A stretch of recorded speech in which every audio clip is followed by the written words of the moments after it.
breaking developments shake the Middle East. Israeli Prime Minister Benjamin Netanyahu, under direct pressure from former U.S. President Donald Trump, has reportedly apologized to Qatar in a tense phone call. What led to this unexpected turn? Let's uncover the full story. Hello everyone, welcome back to the channel. Today's top story centers on a dramatic diplomatic moment that's making global headlines. Israeli Prime Minister Benjamin Netanyahu has reportedly issued a formal apology to Qatar. But this was no ordinary call. Sources reveal the move came after strong pressure from none other than former U.S. President Donald Trump. The conversation is said to have been tense, politically charged, and strategically motivated. For years, Israel and Qatar have shared a complicated relationship, one balancing hostility with necessity, as Qatar has often served as a crucial intermediary in talks related to Gaza. But after recent regional escalations and the fallout from Israeli actions that drew heavy international criticism, Trump is believed to have stepped in. According to insiders, the former U.S. leader made it clear that regional peace efforts and American interests could suffer if Netanyahu did not make amends. In this video, we'll break down how this phone call unfolded, why Trump intervened, and what this means for future relations between Israel, Qatar, and the wider Middle East. Stay with us as we dive deep into the political motivations, international reactions, and hidden stakes behind this unusual apology. Section 2. The build-up to tension. The events leading to Netanyahu's apology didn't happen overnight. In recent weeks, Israeli military actions and statements from Netanyahu's administration intensified criticism from Arab nations.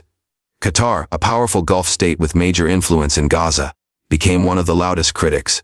Reports suggest Doha expressed anger over civilian casualties and alleged violations of international norms. At the same time, U.S. interests in maintaining stability between its regional partners were at risk. Donald Trump, who has continued to play a behind-the-scenes role in Middle Eastern diplomacy since leaving office, reportedly saw this growing rift as a potential setback to American influence. He has close ties to several Gulf leaders and wanted to prevent further escalation. As tensions rose, communication between Israeli and Qatari diplomats broke down.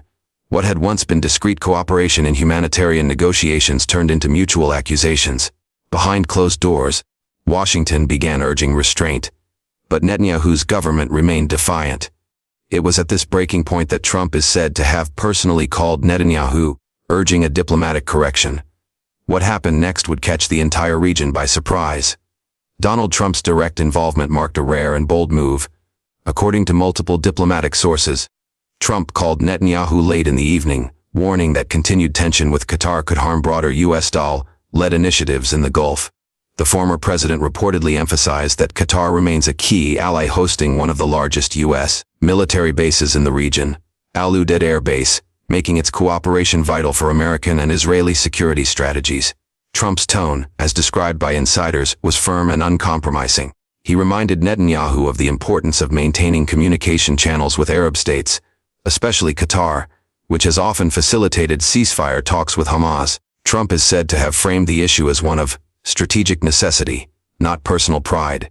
Within hours of this call, Netanyahu reportedly arranged a direct phone conversation with the Qatari leadership. Observers suggest that without Trump's intervention, such an apology might never have occurred. For many analysts, this moment underscored Trump's continuing influence in Middle Eastern affairs, and Netanyahu's awareness of how much international politics depend on U.S. leverage.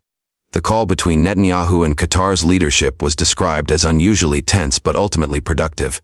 According to diplomatic leaks, the Israeli Prime Minister expressed regret for statements and actions that had offended Doha, acknowledging that Israel's recent operations had caused unnecessary diplomatic strain. Qatar's side, while initially reserved, reportedly accepted the apology as a gesture toward de-escalation. The conversation lasted nearly 20 minutes and was facilitated through U.S. diplomatic channels.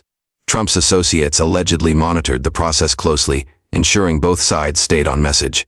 Observers noted that the language used by Netanyahu was carefully crafted, strong enough to show humility, but calculated to avoid appearing weak domestically. Israeli media outlets were slow to report the story, likely due to the political sensitivity. Yet within hours, Middle Eastern analysts began speculating about the long-term implications of such a rare diplomatic concession. For Netanyahu, known for his hardline stance, this moment marked a sharp turn toward pragmatism, or perhaps political necessity. Inside Israel, news of the apology sparked mixed reactions. Supporters of Netanyahu argued that the move was a strategic gesture to protect Israel's regional interests and maintain U.S. backing.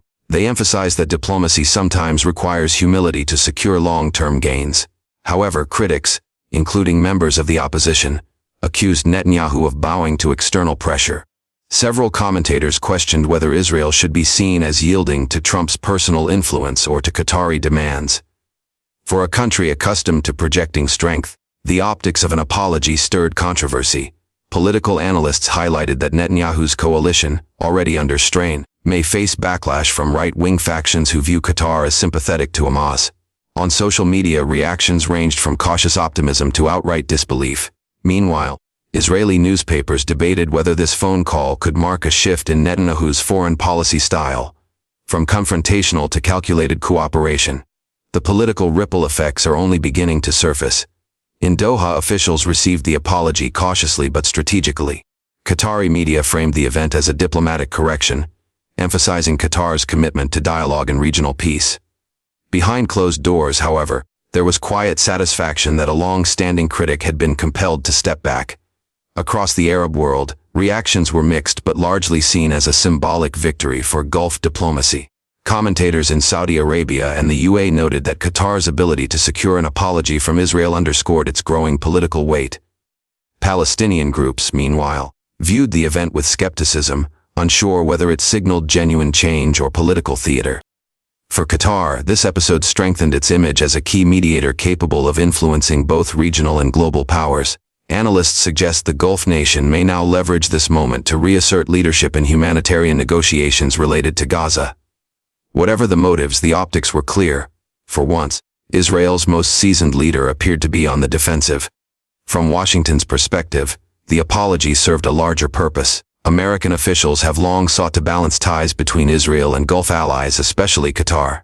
Stability in the region benefits U.S. security, energy, and economic interests. Trump's involvement can be interpreted as an attempt to safeguard that balance, and perhaps reassert his personal relevance in global affairs. Some experts argue that Trump's intervention was not purely altruistic. With U.S. elections approaching, demonstrating influence in international diplomacy boosts his political image. Moreover, the White House under current administration likely observed the situation carefully, even if not directly involved. In essence, the episode showcased the complex web of power, diplomacy, and self-interest that defines Middle Eastern politics. Trump's influence, Netanyahu's vulnerability, and Qatar's growing stature combined to produce one of the most unexpected apologies in recent memory.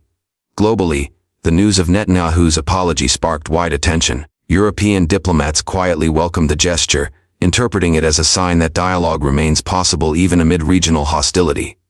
Russia and China, both expanding their Middle Eastern presence, were quick to comment that diplomacy, not confrontation, was the only viable path forward. In the United Nations, several member states saw the apology as a potential opening for renewed peace discussions. Meanwhile, international media highlighted the rare dynamic of a powerful Israeli leader apologizing to an Arab state under U.S. influence. Observers noted that while symbolic, such gestures can reshape diplomatic atmospheres. They open doors for future negotiations and subtly shift power balances. Whether it was sincere or tactical, Netanyahu's call to Qatar sent a clear message: even the strongest must sometimes bend to political realities. The apology could mark a turning point in Israeli-Qatari relations. Analysts predict cautious engagement between the two nations in the coming months, possibly around humanitarian aid coordination for Gaza. Qatar's role as a mediator is likely to expand, while Israel may seek to rebuild quiet communication channels. However, challenges remain. Mutual distrust, domestic politics, and regional rivalries could still hinder progress. Netanyahu's government must balance diplomacy with maintaining political credibility at home, while Qatar will aim to capitalize on its enhanced regional influence without appearing overly conciliatory. In broader terms, this event underscores the enduring influence of U.S. power in the Middle East and the delicate equilibrium between pride and pragmatism that shapes regional diplomacy. In conclusion, Netanyahu's apology to Qatar, prompted by pressure from Donald Trump, represents a striking moment in modern Middle Eastern politics. It highlights how quickly alliances can shift when power, image, and strategy collide. For Trump, It was another demonstration of his lingering influence for Netanyahu, a reminder that no leader stands above geopolitics. This story is far from over. The coming weeks will reveal whether the apology translates into meaningful policy changes or fades into diplomatic memory. If you found this breakdown insightful, don't forget to like, share, and subscribe for more global political updates. Click the bell icon so you never miss an upload, and let us know in the comments, was Netanyahu's apology genuine or just political pressure at work?